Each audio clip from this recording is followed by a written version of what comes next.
Goeiemôre gemeente, dit is vir my 'n groot voorreg om vir julle sommer net te groet hier vanaf ons Rooibank. En dis mos die plek waar gesprekke plaasvind in ons gemeente, waar ons die dieptekant en die binnekant van ons emosies met julle deel en ons verhale met julle deel oor hoe goed en groot God vir ons is.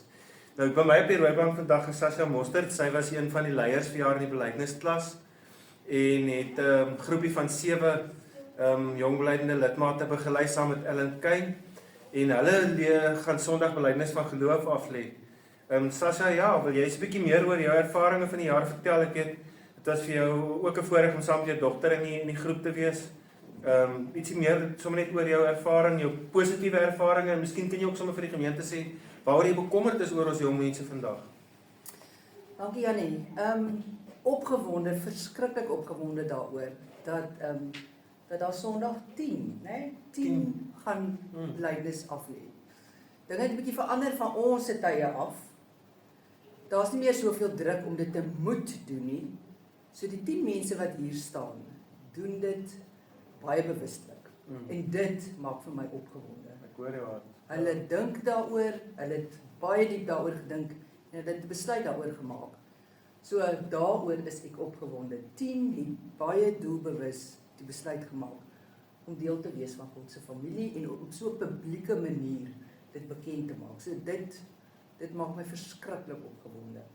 Was lekker om te sien hierdie jaar dat tieners maar nog steeds tieners is. My weer herinner daarin dat daar so 'n baie spesiale venstertydperk is hier so van 17 af waar hulle regtig begin dink oor God en vra. En ek wonder of ons regtig altyd reg is om al hulle vrae te kan beantwoord. Ja. En gesprekke te kan voer. Ja.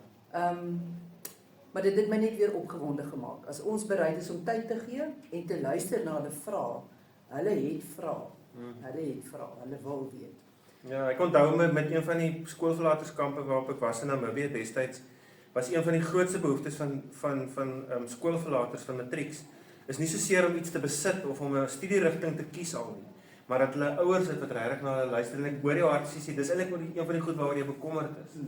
Ja, definitief. Dat ons nie altyd gesprekstyd toelaat vir ons kinders en regtig moeite doen om na hulle te luister. Ja.